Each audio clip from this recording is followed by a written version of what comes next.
Thanks so much, Oliver, and thanks for being here on this lovely, balmy evening, which I hope to make worth your while. So, in the piece that I wrote, that Oliver just mentioned, for the Jerwood FVU Award catalogue, I just realised, as I'm about to read this, that I'm about to quote myself, which is something that I don't generally do. And I suddenly sort of feel overcome by shame. But anyway, it's here, and I'd better say it, otherwise the rest won't make sense. So I suggested there that art and psychoanalysis give expression to the nagging voices of the enigmatic and excessive selves that we can't get rid of. Those elements of our inner lives that can't be integrated or contained in our ordinary self-image. These are the remaindered, unwanted, or wasted elements of life that escape recognition. An important aspect of Lucy Clout's film is the labour invested in the news that's expunged. The labour is expunged from its presentation and its consumption. The bits of the process of newsmaking that are meant to be expunged are instead put at its centre. Instead of seeing the finished product, we see the wasted elements that make it possible, that condition it.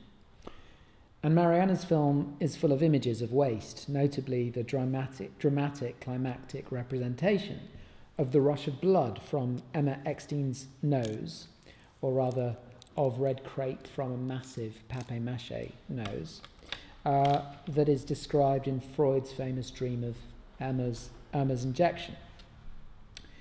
It's about what must be renounced, what must be made abject if stories about ourselves and our identity are to remain coherent. And indeed, something like this concern about what we need to get rid of or renounce, those wasted elements of ourselves that render us a coherent story to ourselves. Something like this concern haunts these very different films. And that motif of waste has stimulated some thoughts about waste in contemporary life and art that I'd like to talk about this evening. So, she lay on her back, tilting languidly to the left. The bleached paper white of her slender shoulders hinted that beneath the ink-black swamp of her duvet, she was naked. Yet it couldn't be called an erotic scene. The dense shock of hair splayed on the pillow radiated not desire, but indifference. Hovering over the pillow, the fanned fingers of her left hand might just have been flickering into life, but the imminent twitch seemed to anticipate something more like a spider's dying throes than a woman's awakening. Shut up alone in her bed and in her mind, she was impervious to whatever might be happening beyond her lowered eyelids. It was the mid-80s, and this was a fixed half-term ritual. After chewing my way dutifully through the dry nut roast at Crank's, I drift down Carnaby Street, gawping at the militantly joyless punks and skins, and strolling into one and then another of its tired dens of cheap leather and rock memorabilia. Sat on the counters were my only real objects of interest: cardboard boxes and pinboards and small wicker baskets, each loaded with little badges to be plundered for celebrated or obscure band names, obscenities, far left or occasionally far right slogans, as though at its outer edges politics congealed into a single undifferentiated soup. Sifting a box, enjoying the tinny plink, I turned my head and saw her heavy black outline staring down from the wall, bordered above and below by the following words: I didn't go to work today. I don't think I'll go tomorrow. Let's take control of our lives and live for pleasure, not pain. It's hard to know what it was in this image or its caption that induced in me such overwhelming feelings of sadness and panic, a near physical sensation of plunging at speed into some bottomless interior void. It was as though a silent and invisible missile had been launched into the heart of my adolescent life, so replete with plans, desires, and expectations.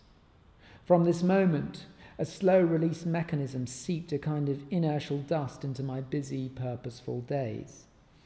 Even, or especially, when my hours are full, something of me remains forever in that bed.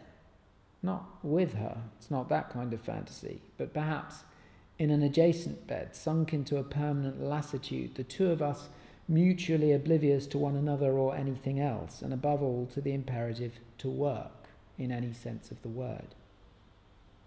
It was only many years later that something else struck me about the poster.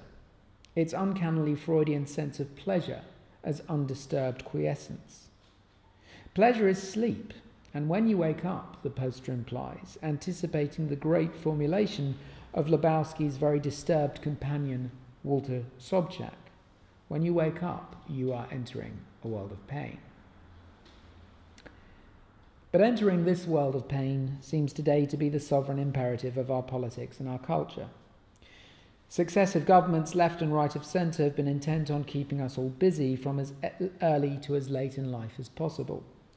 There's increasing public advocacy for the extension of literacy and numeracy assessments to children as young as 2, or for the raising of retirement age to 70.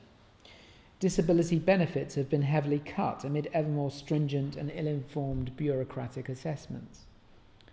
Those pockets of the lifestyle protected from demands to learn, work and produce are being rapidly eliminated. Perhaps the time is coming when the privilege of not working will be extended only to the unborn and the dead. Running in concert with this political assault on the idle is a culture of permanent distraction.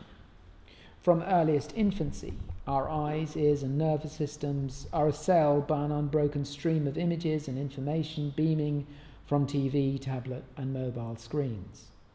Our physical presence in the tangible spaces of home, office and street is increasingly absorbed by the virtual networks of digital life and their unremitting pressures to follow, like, update, upload, buy.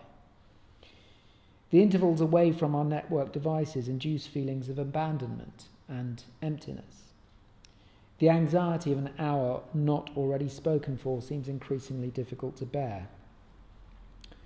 The political and cultural imperative is stark.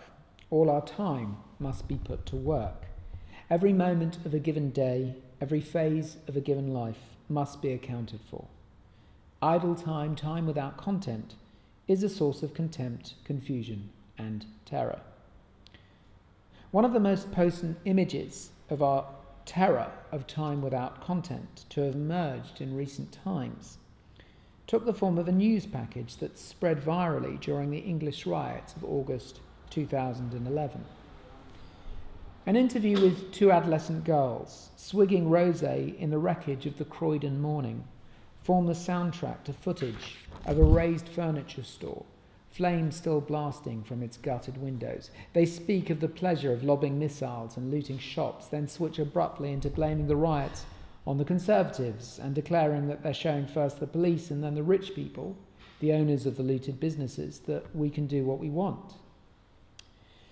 But it wasn't the words themselves, I think, that sent shudders of compulsive fright through the report's millions of viewers, so much as the tone of breezy pleasure devoid of anger or protest, violence presenting itself in the unsettling guise of bubbling innocence. Apparently circulated to show up the rioters' stupidity, the news package presented us instead with a Foundhouse mirror image of our own. As long as we could laugh at the incoherence and flimsiness of their rhetoric, we wouldn't feel the humiliation of being laughed at, of hearing their annihilating contempt for our carefully ordered world, in which actions, values, even words are meaningful, in which it's thought to be worth distinguishing between, say, the Conservatives, the police, and the rich people. In the running together of these targets of blank hatred, we hear a terrifying intimation of an undifferentiated world in which the boundaries marking one thing off from another have dissolved, fallen apart. The world we thought was solid and substantial, their laughter tells us, is gossamer thin. It wasn't only the right-wing press that expressed shrill horror at this menace of spreading incoherence and collapse. I recall the disgust, along with the odd sense of betrayal, expressed by some of my leftist friends at the aimlessness and materialism of the rioters and looters. They don't stand for anything, they lamented. The only values they know are brand values. The left and right share the conviction that the world should be one way and not another. Intoxicated by wine and lawlessness, the girls on the ravaged Croydon street flaunted their total indifference to how the world should be. Their commitment wasn't to remaking the world they'd unmade, but to their brazen pleasure in unmaking as an end in itself. Here is idleness, not as the new reign of creative freedom, but as a slackening of the will to hold up the world, a languid pleasure in watching it collapse through a rosé-tinted lens. It frightens and perplexes us beyond measure, and rightly so, because lurking somewhere in this idle nihilism is an image of ourselves. I know, it's about the most obvious example I could have conjured up, so I'm sort of sorry about that, but sometimes there is a work of art that does the work you need doing so effortlessly for you that it becomes irresistible. And it has the advantage of, I know there not being a single person in this world, in this room who, this room who doesn't know this image very well. In 1999, in the midst of so many millennial anxieties, Tracey Emin was nominated for the Turner Prize. Her contribution to the prize exhibit at the Tate, drawing teeming crowds of fascinated, baffled, and sometimes angry visitors, was My Bed, in which she presented the titular bed in its supposed exact state following an alcohol-fueled breakdown triggered by the end of a relationship. A disordered tangle of used stockings, towels and sheets, the undersheets spreading freely over the bed's base, was bordered by the accumulated debris of an exhausted life. A lonely, cuddly toy, used and unused tissues and tampons, condoms and condiments, aspirin and alcohol. My Bed generated a storm of familiar tabloid ridicule and contempt. What did this display of life's raw mess, this indulgent and aggressive act of self-exposure, have to do with art? Concealed in all the contrived outrage and disgust was an interesting, if familiar, question. How can we confer the status of an artwork, on an object that seems brazenly to refuse the terms of both art and work?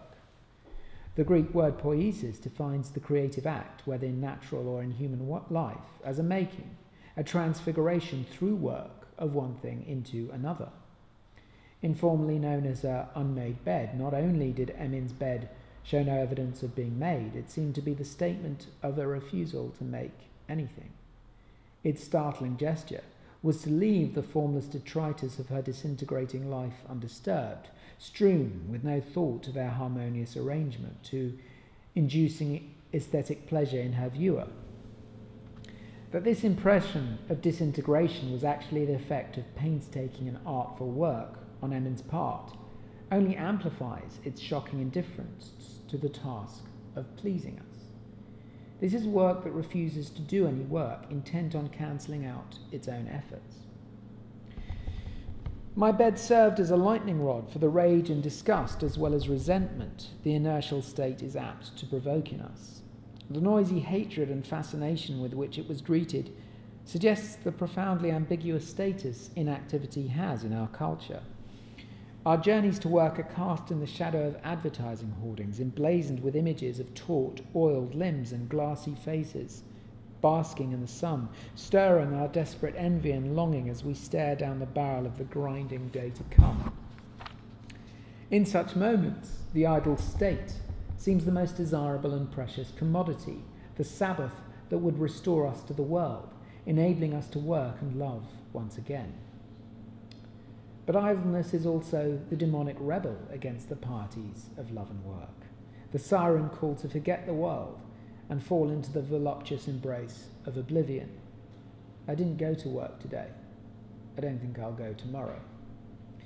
This oblivion, made so unnervingly palpable by Emin's bed, is not the divinely sanctioned rest of the Sabbath, which prepares our return the following day to the dutiful service of God, work, and family.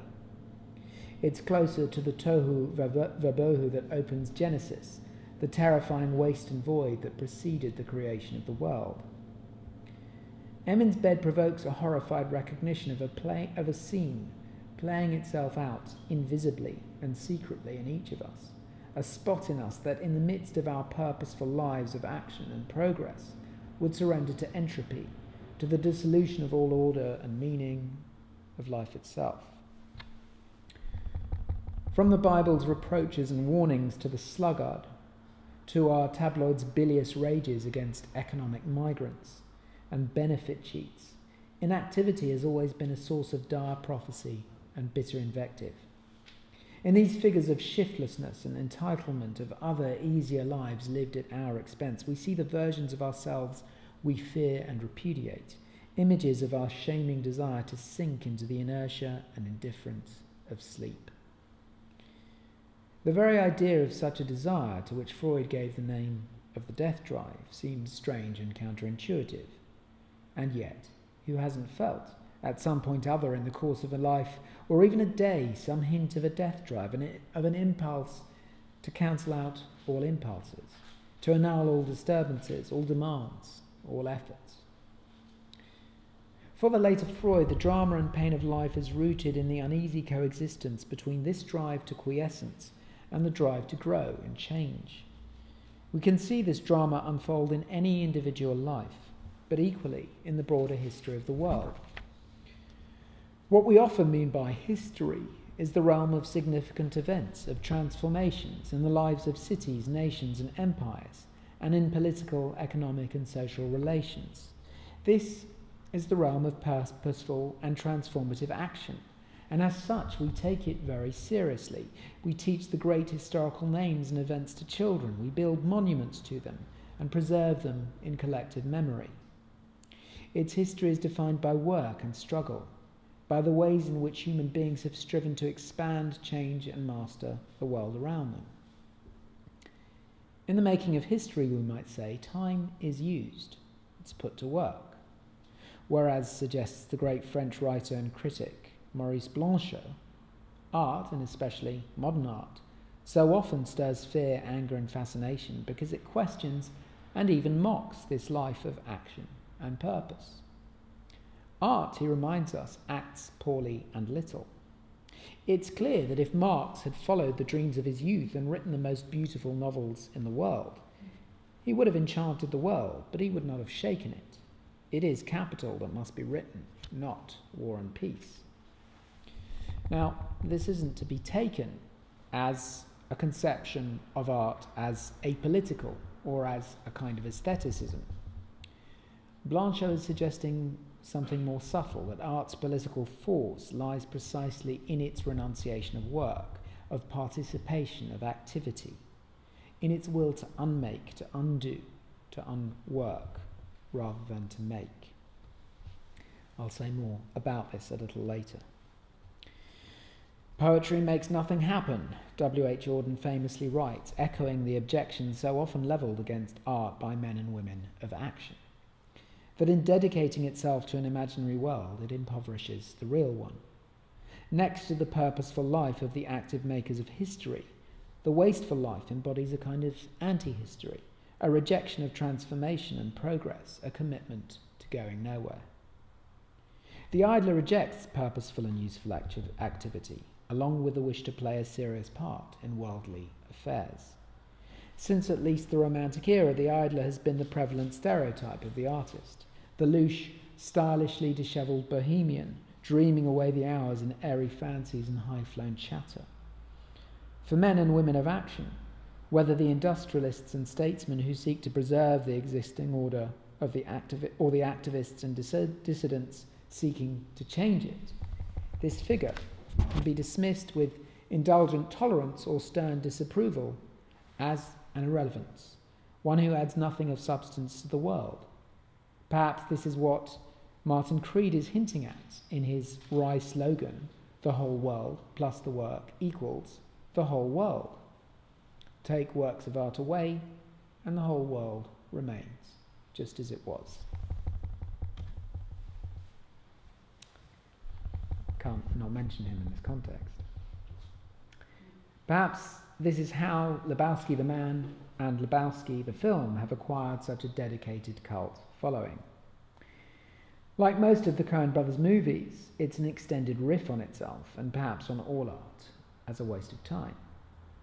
Ambling behind his own cloud of pot smoke, too lazy and indifferent to keep pace with the world, Lebowski is a harmless irrelevance, noticed only when mistaken for someone else, significant only when plunged into a story which isn't his. So why bother telling that story or watching it? Lebowski wastes his life, just as the film dares to waste a bit of ours to take us nowhere and tell us nothing. This may be just why it resonates so deeply with us. It gives voice in a tone of deceptive lightness, the deeper and more unconscious nihilism embodied in the wasted landscape of Emin's bed, and the blankly contented voices of the girls from Croydon. Taken to its logical conclusion, the indifference of the inactive person ceases to be harmless. Worklessness can be tolerated only as long as it remains within the sanctioned spaces of nightly sleep and paid holidays, as long as we can say that the world of work and purpose is true and solid, and the idle world of dreams and imagination is false and empty. As long as we can remain identified with our waking selves, the idle life seems wasteful, trivial, pernicious. But give ourselves over to the lure of lethargy and indifference, and suddenly it's the waking, real world that seems abruptly to lose all its meaning and importance. Perhaps this is why parents are so enraged by the adolescent child lolling in bed mid-morning or mid-afternoon. In their child's preference to sleep, they perceive a tacit mockery of their own busyness, of all the plans and aims, expectations and calculations for themselves and their children in which they've invested so much time and energy. We may all be familiar with the many ways we deny work the priority it demands. Sleeping through the alarm, losing hours to viral videos and online games, staring catatonically into the space ahead, prolonging lunch, sneaking home early. But we prefer to think of these ruses of time wasting as aberrations, guilty seductions away from the path set by our first and best self, as though in wasting time I betrayed the efficient and useful being I really am. We cling to the Enlightenment's gratifying image of the human being as fundamentally rational and virtuous, even in the face of so much damning counter-evidence. Perhaps we have this the wrong way round.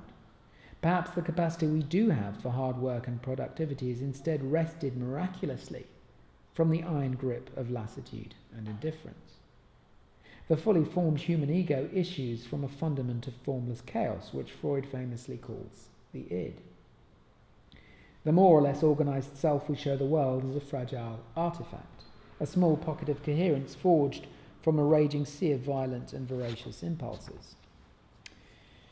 The great thinkers of the Enlightenment spend much time engaged in a war against this precarious version of the self, insisting on the human being as a creature of robust rationality.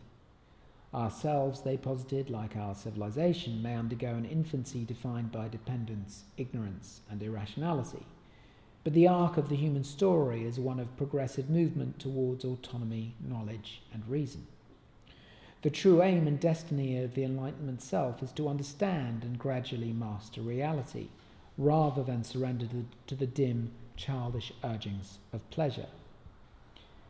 The slob and waster are for this reason the Enlightenment's mortal enemies. The slob's shiftlessness, moral laxity, and hedonism are living refutations of its every cherished piety. And yet, the Enlightenment's austere condemnation of idleness went hand in hand with a certain fascination, even attraction for it. As Jacques Diderot shows us in his fictionalized dialogue, Ramas' nephew.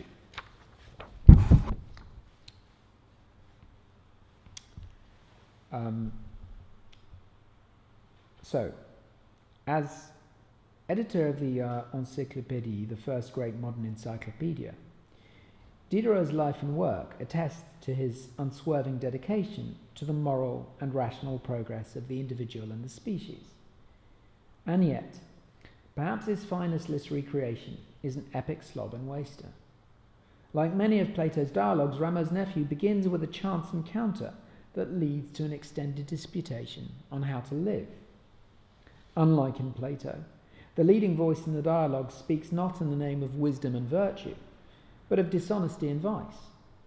Rameau, a music teacher and one of the weirdest characters in this land of ours, where God has not been sparing of them, as Diderot describes him, Rameau is known to the world as the nephew of a grand, though now unfashionable, musical composer of the same name. Diderot meets Rameau in an idle moment of his own, taking shelter from the cold and rain in the Café de la Régence, watching a game of chess. Their talk soon turns to Rameau's difficulties and their causes. Rameau lives by sponging off rich households, into which he periodically insinuates himself through flattery and deceit, and from which he's inevitably ejected for overstepping the mark. Diderot listens to his defence of an amoral, pleasure-driven, dependent and thoroughly useless life with both outward disgust and surreptitious amusement, even admiration. There's a knowingly perfunctory quality to Diderot's objections, a sense that he's enjoying his interlocutor's perverse self-justifications too much to spoil them with serious counter-arguments. In any case, there's nothing Diderot can say about Rameau that Rameau hasn't already said of himself. Diderot reproaches him as an idler, greedy, cowardly, and with a soul of dirt, to which Rameau replies, "Yes, I believe I've told you that already." Forever ducking and diving, he fantasizes a future in which he'll squander untold riches on women and drink, while paying back all the humiliations he suffered at the hands of his aristocratic paymasters. Diderot lavishes witheringly ironic praise on his worthy use you would make of your wealth. You would be most useful to your fellow citizens and most glorious for yourself. But Rameau is breezily immune to this kind of irony. The virtues of honour, seriousness, and usefulness with which Diderot reproaches him are for Rameau mere vanities, empty words hiding under the pretentious cover of universal laws. In a travesty of Solomon's wisdom, he commends Diderot to drink good wine, blow yourself out with luscious food, have a tumble with lovely women, lie on soft beds. Apart from that, the rest is vanity. The sequence of the pleasures is telling, as though the sensual pleasures of good wine, luscious food, and lovely women were all consummated in the luxuriant stillness of a soft bed, the quiet annulment of all mental and physical effort. To train oneself to bear a life poor in food, amusement, and rich in self-reproach, says Rameau, is nothing but perversity. It means embracing, rather than minimizing, privations, willfully denying yourself what you want. Do we not see this conflict between the spoiled child and responsible adult writ large in today's consumer-driven economy and the culture to which it gives rise? The debt-fueled credit crunch of 2008 and the long and deep recession which followed it, like so many recessions that preceded it, alerted the world to an irresolvable contradiction at the heart of consumer capitalism. Consumerism works by tapping into our infantile devotion to the pleasure principle. Spurred by the twin temptations of advertising and easy credit, we spend excessively, anxiously seeking the definitive satisfaction that finally eludes us. We're enjoined to be Rameau, the adult baby, helplessly enslaved to his own desires, unable to hold them at a distance or exert any measure of control over them. Consumerism encourages us to ignore the dreary cautions of reality until at least reality intrudes, and the same dutiful consumers who fuel the economic boom are promptly berated by politicians and columnists for their fecklessness and irresponsibility. Drink responsibly, gamble aware. The sombre cautions now tucked in the corner of alcohol and betting ads can only be in brazen contradiction to the messages above. The hedonistic party on the beach that accompanies a rum cocktail, the rainstorm of cash that falls on a successful accumulated bet, tell us that the true pleasures of drinking and gambling drive a freight train through responsibility and awareness, that our drinking and gambling selves know nothing and care less about the reality principle. Drink responsibly neatly concentrates the double bind in which consumerism has us hopelessly caught. Drink, yet be responsible. Pledge simultaneous and contradictory allegiances to the selfish indulgence of Rameau and the austere self-discipline of Diderot. As chronically overextended citizens of the global consumerist economy, we know too well that this double allegiance isn't sustainable. Rameau's nephew hints at the insolubility of this predicament, the impossibility of resolving the competing claims of work and idleness. Rameau appeals to us because he dares give voice to the entitled slobs and wasters that in most of us live a more shamed and furtive existence. In his dedicated profligacy, we can discern the generous outlines of the Rameau of our own day, our living homage to sloth, waste, irresponsibility, and infantile gratification. Homer Simpson. Snoopy, Garfield, Homer. Why should cartoons be such a fertile breeding ground for iconic slobs and wasters? Slobs are such stock figures in cartoons because cartoons, for all the painstaking work involved in their production, are the fruit of the most slobbish region of our imagination. This may seem a counterintuitive claim. The creations of Tex Avery or Hanna-Barbera are alive with manic energy, every frame a frenzied overspill of noise, violence, and joy. But this is exactly what makes watching them such a blissfully sedentary activity. Bugs, Daffy, Tom and Jerry live in a world from which the tiresome constraints of reality, physical laws, morality, death have been conveniently expunged. In this regard, they're an unexpectedly vivid illustration of Blanchot's idea of art as the ruin of all action. The cartoon world is the ultimate realization of the imaginative realm as the inverse of reality. Reality is defined by material limits, by walls that cannot be walked through, bodies that cannot be repaired once they're cut in half.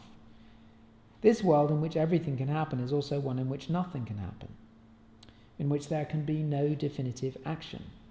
Kill or destroy, create or build, all you like. It can all be reversed in an instant. In general, says Blanchot, the writer seems to be subjected to a state of inactivity because he is the master of the imaginary. The truth is that he ruins action not because he deals with what is unreal, but because he makes all reality available to us. The writer does not work in a space of limits and constraints. In the imagination, he can do whatever he wants. The great example of this for Blanchot is the Marquis de Sade, who creates a corpus, a life, a world out of the capacity to do exactly what we want, out of the realization that there's actually nothing stopping our imaginations from imagining anything at all that they want. Real life is hard work because there's so much that gets in the way of what you'd like to do. The limitations of your own body and mind, and the obstacles of the physical and social world around you. Cartoon life removes those limitations and obstacles, inviting you into a world where you can do or undo anything without effort, where Rameau's bugbears of hunger, boredom and remorse have evaporated. Cats and ducks and people can be sliced, inflated, stretched, exploded, burnt and beaten with ease and impunity, unimpeded by the joyless finger-wagging of conscience or logic. This is how Homer's slobbery can happily coexist with a manic excess of activity. He can become an astronaut, rock star, hobo or mafioso without any of the annoying prerequisites of training or experience. Homer embodies the fundamental affinity between the slob and the cartoon, the fantasy that you can do anything without having to do anything. Homer is something like a pop cultural incarnation of the vision of the future sovereign man envisioned by Georges Bataille, in whom the drive to produce is swallowed wholesale by the drive to consume. The lurid, faintly urinal glow of warm colours suffusing the characters is a kind of atmospheric analogue to the nirvana of inanity bestowed by a bottomless abundance of Duff beer and lard-lad donuts. These are the colours of contented suburban decadence, the landscape of easy gratification and casual waste.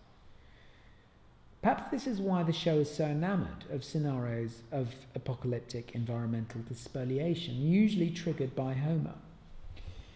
In one of the most uncompromisingly nihilistic episodes, Homer's aversion to disposing of his own garbage spurs him to stand successfully for election as Springfield's sanitation commissioner, winning over town hall meetings with the slogan, "Can't someone else do it?" Homer's laxity and wastefulness spread contagiously through the townsfolk, whose sanitation service now eliminates not only garbage, but any need for self-care. In an inspired fantasy of mass civic slobbery, men in epauletted sailor suits appear from nowhere to wipe sauce off the front of your shirt or dispose discreetly of your old porn stash. Inevitably, Homer's solution can only proliferate the waste he was elected to contain. He blows his office's full annual budget in a month and resolves the crisis by leasing the town's disused mines as an outsourced landfill for cities across America. The whole of Springfield promptly becomes a putrid dump, its parks, golf courses, and eventually Town Hall, itself gushing waste from geysers of backed-up trash. The town is left with no choice but to transport itself wholesale 5 miles down the road. The episode presents Homer as the advanced guard of global consumer society's furious drive to waste itself, in the face of which the aims of responsibly managing and regulating waste come to seem comically futile. Homer's campaign may mimic the conventional rhetoric of a can-do politics geared towards fulfilling efficient goals, but it can barely conceal an underlying nihilism and irrationality. In Homer, the slob is revealed as the great anti-historical force of our time. His first appearance in the famed credit sequence sees him throwing a little rod of nuclear waste that's fallen down his back. The nuclear power plant at Springfield's heart is both the throbbing engine fueling its productivity and the always impending catastrophe of environmental and human waste, not least because only Homer is standing in the way of meltdown. The slob keeping distracted watch on the coming meltdown. Is there a more acute image of the hair's breadth separating our supposed usefulness from the vortex of our wastefulness? The current imperative of ideology, currently deafeningly audible in all the main political parties' rhetorical valorization of hard work and the corresponding demonization of the shiftless, entitled, and undeserving, is to set the useful and the wasteful in opposition to one another. In Emin and the Dude and Rameau and Homer, we glimpse a different, more uncannily intimate relationship between using and wasting time.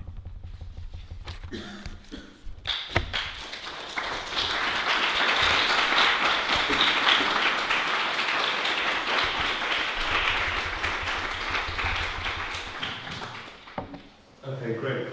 Thanks so much for that, Josh. It's fantastic. We've got about a 10-minute window now for any questions that anyone might have. So would anyone like to kick off?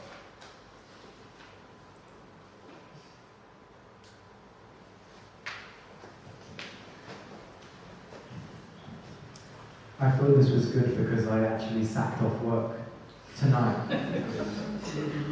I mainly just wanted to point out that I do have a question there, which was,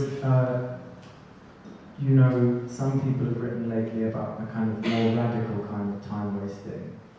You talked about two things, and I think distinguish a little bit between them, though maybe not really forcefully, which are like recuperation from work, like this viral video stuff that people do, and then maybe a kind of, if you're a squatter, you know, you have this typical Daily Mail outrage, like, I pay rent and they squat, but nobody said you couldn't just squat yourself.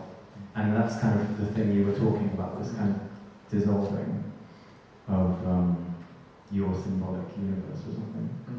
It's not really a question, but that kind of, when you talk about Homer and the dude, and you know, do you sort of see them as connected with a more radical idea of time wasting that's more important somehow than, yeah, I guess I'm asking you to speak a little more about that.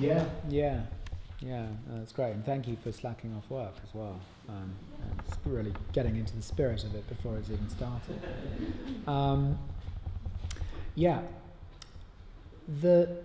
I think the interesting thing about the dude and home, particularly the kind of pop cultural slackers, is that I suppose in psychoanalytic terms you'd call them something like a return of the repressed. You know, one might want to ask the question, how can it be that you have on the one hand this apparent kind of popular disgust at the idea of wasting your life away at this kind of shiftless extravagance, and on the other hand you can have our culture haunted by so many culture heroes who represent a refusal of all the imperatives that, you know, the Daily Mail rhetoric are supposedly standing up for. Not only that, of course, a lot of the people reading and sputtering along with the Daily Mail, perhaps even the people writing the articles, take massive pleasure in these icons of wastefulness. And perhaps they justify that pleasure by saying, well, it's just a joke. I think what the Cohen brothers are so good at, actually, is making the link between just a joke and a kind of nihilism.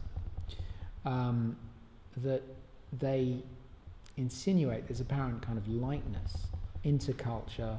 You know, they make some movies, I mean not all of them, some of them are actually quite genuinely kind of disturbing, but in these comic movies in which a lot happens in order for absolutely nothing to happen, like Lebowski or Burn After Reading,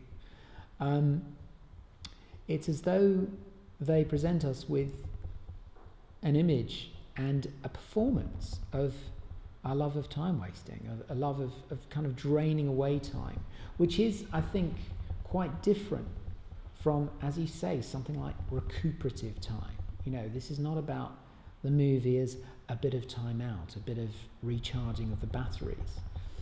And one of the issues that comes up here, of course, is the increasing popularity of mindfulness, so-called mindfulness techniques, and the ways in which, you know, Buddhist techniques of self-dissolution are now being appropriated by the corporate workplace in order, well, not actually to get in touch with this wasteful spot in ourselves, but on the contrary, to increase productivity. And so there is, I mean, what is horrifying for me about mindfulness from this perspective is that it's actually about using time wasting usefully. That seems to me to be a kind of, you know, not only a wonderful paradox, but actually a great betrayal, but also a lovely kind of symptomatic contradiction.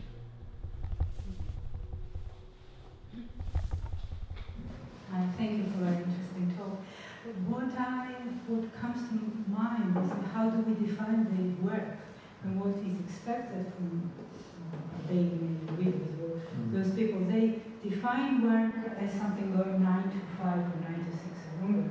But there are also people who challenge this concept of work, and they work freelance or they try to do the work differently, but they can't because they won't get the mortgages and things.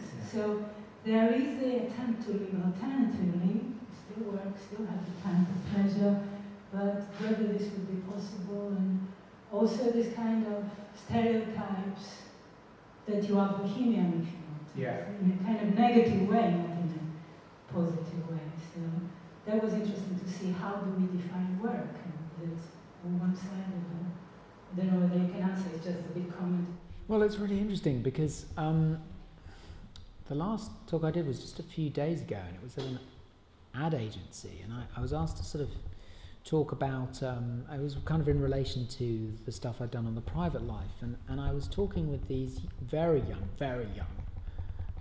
in their early 20s, fashion bloggers, and they were freelance, and they had these kind of very edgy images. They were addressing, quite important issues: body image, anorexia, depression, and they were trying to incorporate that. At the same time, they were very kind of young people who knew that they had to monetize the bejesus out of their own image, and that they were actually serving corporate masters who basically, the sort of the big magazines and the big labels kind of would use their images.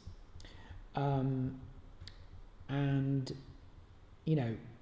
when they were challenged about this, or even challenged themselves about this, they acknowledged that there was a point at which their own kind of commitment to an alternative way of living, to a certain kind of freedom to make themselves in their own image, was completely kind of overwhelmed by exactly the pressures that you talk about, really.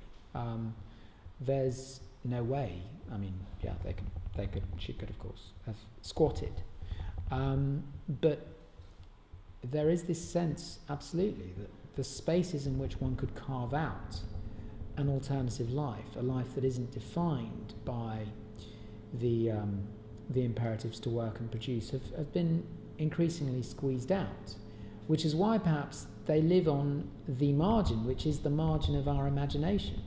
In a sense, we can, perhaps one of the reasons we need Lebowski and we need Homer Simpson is because they kind of are the repository of our dreams, of being able to kind of do what we want with our own time and our own lives.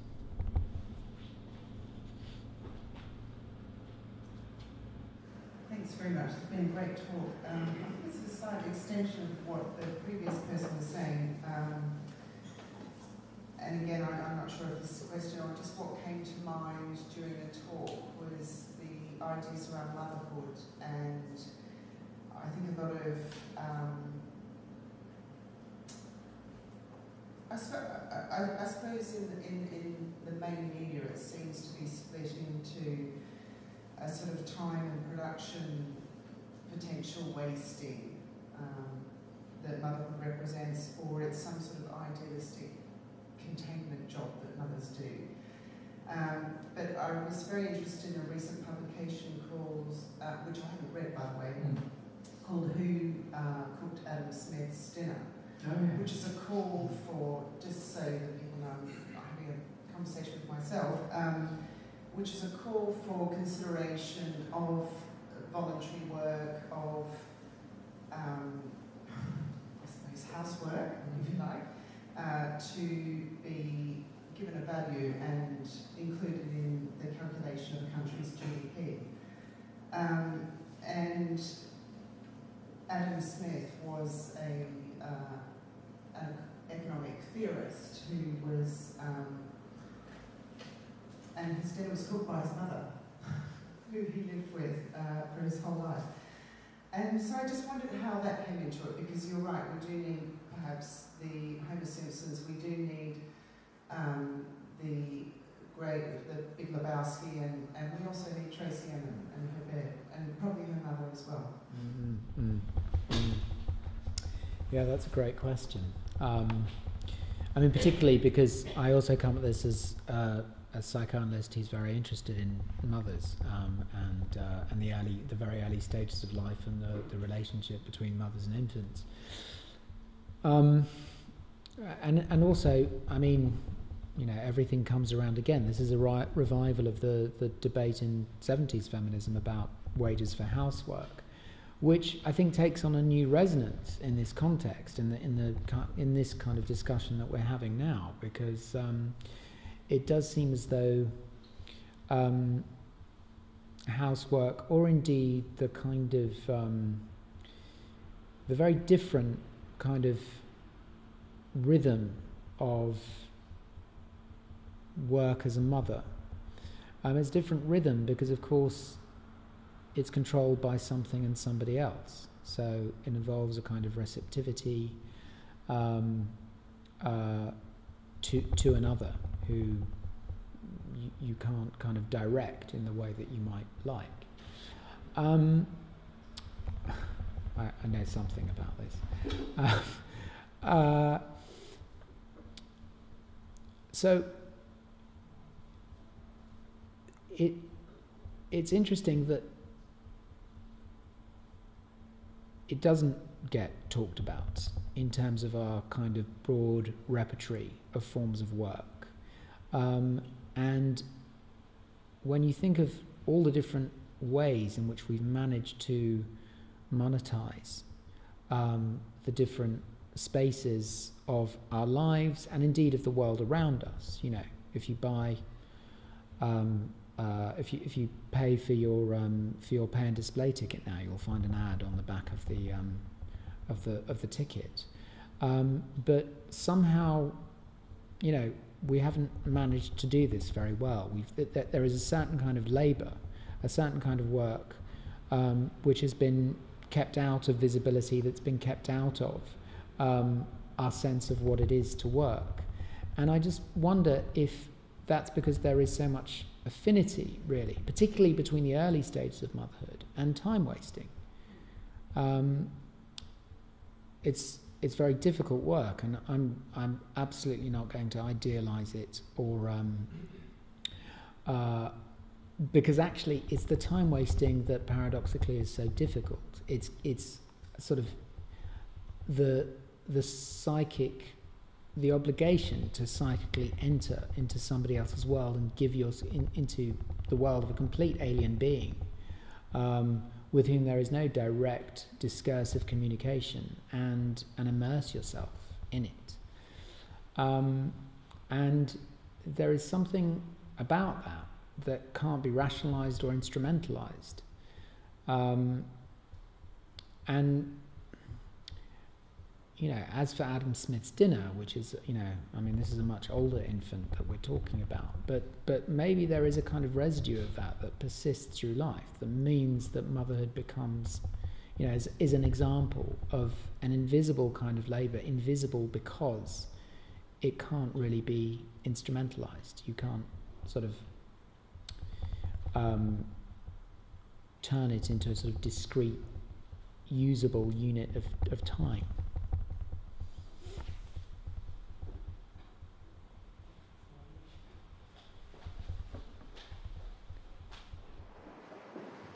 I'd be interested to hear you speak of the idea of the Flener in this context. Yeah. Well, yeah.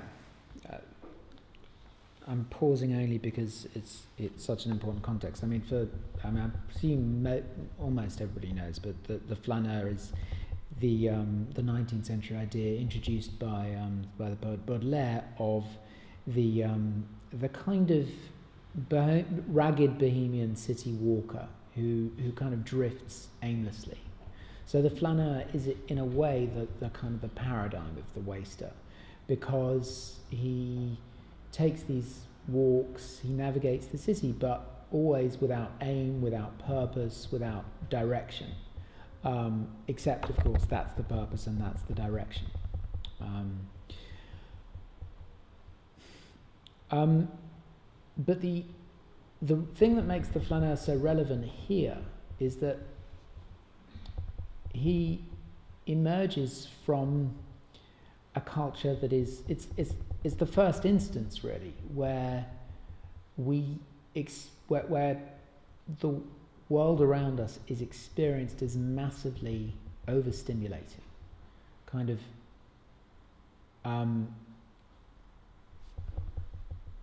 the Flener lives in a world in which the citizen is bombarded with information. And, you know, if we think about the great story by Edgar Allan Poe, The Man of the Crowd, there is that wonderful description, which echoes also Engels' description of the new urban crowd. And the point is they're all zombie-like, right? They are directed this way and that by a kind of, I wouldn't say unconscious, it's more like a subconscious or subliminal logic, which means that their consciousness is shut off, but they are walking like the walking dead. And the flaneur really, I think, is, in other words, this is a mind and a body that has been completely instrumentalized. So the flaneur is a gesture of de-instrumentalization. So, I mean, one of the paradoxes, I suppose, here in the talk I'm giving is that there is a form of waste that is also a form of exuberance and an affirmation of life in the face of a kind of usefulness that instrumentalizes life. And I think the flaneur is the kind of the first model of that. But it's interesting that the flaneur is also somebody who complains all the time, in a way that echoes, I think, a lot of the laments about what our own virtual culture is doing to us. You know, Baudelaire's poems are filled with these splenetic complaints about, you know, a world that is making him sick, really. Is making him very, very sick. That is overburdening his mind and body.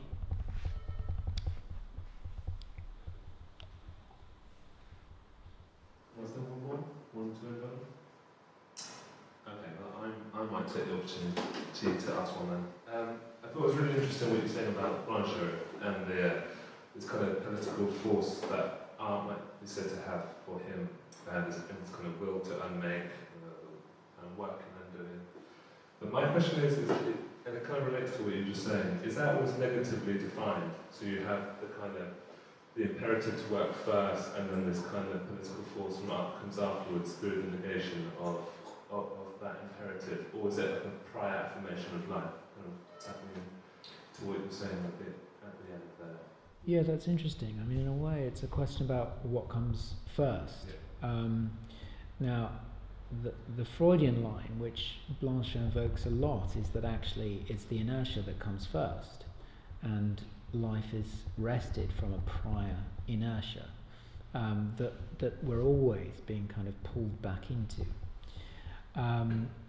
So I think what Blanchot is saying is that kind of enlightenment image of the productive human being of history is a kind of illusion of a secondary mode of being as primary, and that what art does is, I mean, he talks constantly about art's concern for origin.